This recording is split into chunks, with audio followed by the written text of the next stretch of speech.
you're having an argument with your partner, and you say, you're a stupid person, and you've always been a stupid person, and as far as I can tell, as far into the future as I can see, you're going to remain a stupid person. So what are they supposed to do? What are they going to do when you say that? They're going to cry, like if you mean it. They're going to get angry, if you mean it. And they're not going to like you very much. And why is that? Well, it's like, it's assault, basically. The only way, really, the only thing that you can do in a situation like that is walk away, ignore it, respond in kind, or it degenerates into violence. That's it. Because there's no discussion. You haven't left the person anywhere to go. You've gone right to the top of their hierarchy and said everything about you is wrong. And worse than that, all the mechanisms that we could use to correct it won't work. So, those are fighting words. So don't do that unless you want to have a fight. So then you might say, well, what would you do instead? And the answer is, deliver the least amount of information you possibly can. And so let's say you come home and your person is watching TV, and you're kind of hoping they'd greet you at the door. You shouldn't break down into tears and say, you're a stupid person, you've always been a stupid person, and you're going to be a stupid person in the future. You should say, I have this peculiarity, and that is that when I come home, I don't have enough confidence to just be happy. I would like you to come and say, just shut the TV off for 2 minutes, come to the front door and say, hello, and then you can go back and watch your TV. Would it be okay if you did that? And they'll think, well, you'll have to pay for it somehow. But then they'll probably do it. And so, but the thing is you got to specify the routine that you want transformed at the highest possible level of resolution. And you want to recommend the minimal necessary change that will satisfy you. So you can't say, if you loved me, you'd know how to greet me at the door. Ha, not helpful, because they're stupid. Right, and so are you. So you have to spell it out. It's like, what do you want? Exactly, what would make you satisfied? And then you have to have your person like grudgingly practice that a few times, and you have to let them do it very badly and also in a bad temper, and then you have to reward them for it, and then maybe 3 months later they'll do it properly. So you need to know that, because that's what people are like. It's very hard for them to learn new things, and they're very resistant to it, but they're very responsive to reward. So another thing, this is partly what B.F. Skinner figured out. So when he was training rats, and he wanted the rat to do something, one of the things he would do is maybe he was going to train the rat to climb a little ladder. And I mean, he could get rats to climb ladders and then climb across like the little monkey bars and then spin around 3 times and then, you know, whack a ball and then eat something. Like, he got incredibly complex behavior out of rats. And the way he did that was patience. So he put the ladder in the cage and the rat would just run around doing rat things, and then it would put its hand on the first rung, and Skinner would give it a pellet. And so he did, you know, after even once, the rat's going to be like, stand in the immediate vicinity of the ladder, and then the frequency with which it's going to go like this is just increased. So then it does it again, bang, pellet. Well, soon the rat is just going like this, right? So then you wait until the rat tries the other hand. So you give it a pellet then. Well, then it's going like this. And then, because it's going to get bored, it'll go like this. It'll hit the next stair. Bang, you give it a pellet. Soon the rat's climbing and doing all the little things you want it to do. Now, the problem with that is you have to be patient. You have to wait till the rat does what you want. Okay, that's more relationship advice.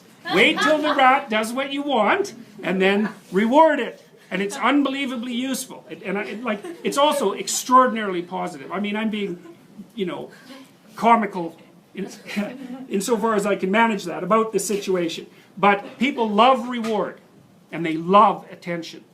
People love attention more than anything else. And so, if you watch through the day, and when your partner does something that's good, say, man, that was good, or something like that. You can be inventive, and then they'll do it more. And if you do that a whole bunch, like for a year, they'll be doing things that are good for you just all the time. But you have to be patient, which is very annoying, and you have to suppress your response to only respond to negative things. You know, because what we know about the expectancy models is that a deviation from expectation produces a burst of negative emotions. You know, so you come home and the whole house is clean, but there's like, I don't know, the dog has shed on the rug or something and the person overlooked that. It's like, you're not going to see the clean house, you're going to see the rug with the dog fur on it. You're going to say, why didn't you clean up the rug with the dog fur? And they're going to say, good luck getting me to clean up the house again. And, you know, because the thing is the exception stands out. And what's done doesn't. And the reason for that is you can just ignore what's done. Because it's done. It doesn't get in your way. So it gets invisible really quickly. So you really got to watch that tendency. One of the things Nietzsche said was that if you really want to punish someone, you don't punish them when they do something wrong. Because they expect that. That's not a punishment. They expect that. They might even be relieved by it. You want to punish them when they do something right. Because then you'll really hurt them. And so that's something to think about. If you're in a relationship, man, if someone's done something right, do not punish them. You do that 2 or 3 times, and that's it, man. You're not going to get them to do that anymore. So, judiciousness. Watch what they're doing. If something happens that's good, notice it. And, you know, if they've done a bunch of things, don't concentrate on the things they did wrong. That's not smart. It's really hard on them, too. Like, this, in some sense, this sounds manipulative and selfish, you know, because I'm teaching you how to train your partner. But you should also teach them how to train you. Because it would be really nice if you could come home and the person would say, well, what did you do today? And you say, you know, here's a bunch of things I did. And they say, well, this looks really good, and that was great, and why don't you do some more of that? And you're like, oh boy, it was a great day. And so, you know, you can train them to train you properly. And that's a really helpful thing, especially if you do it over a few years. You know, that's how you have a good relationship, because you're both clueless as hell to begin with. You don't know even what would make you happy, much less what would make the other person happy. And so you got to figure these things out bit by bit, and then you have to inform each other, and then you have to be patient enough to let your partner do these things really badly. I'll give you another example. Sometimes I see couples sporadically in my clinical practice. I'm not a couples counselor. And so, but sometimes when I'm working with someone, there's an issue that needs to be discussed with both people, because otherwise it's just stupid. And one of the things I often recommend to people, especially once they have kids, is that they set aside, to use an anachronistic phrase, date nights. Well, everyone hates that idea. It's like they say, well, you know, they'll just say I'm not doing that. That would be one objection. We're just not doing that. You know, that's what we did before we got married. They'll say, well, my partner would never go for that. They've got a bunch of excuses why that isn't going to work. And so I've heard all those excuses. I know all of them. And then maybe I convince them, yeah, sure, I know this is stupid. It's awkward. It's artificial. That's okay, just try it once. So then they go and try it, and then they come back and they say, we had an absolutely miserable time. Really, we had a miserable time. We couldn't agree on what movie to go to, and then, you know, she took me to her movie, and I really didn't like it, and so we fought all the way home. We're never doing that again. And I say, well, really, you've got 30 years, 400 days, that's 12,000 days. Okay, so you're not going to do that. You're going to spend the next 12,000 days without having any real romantic evenings and interactions with your spouse. That's your plan. And I like doing arithmetic with my clients. Hey, they hate that. They hate arithmetic. It's like, well, no, that sounds like a bad idea. I said, okay, well, would you like some romance in your life, or are you just done with that? Well, really, like, you know, people can go for a long time with no romance at all. Say, well, no, maybe we'd like some of that. Well, how much? Once a year? Well, no. Once a month? Well, no.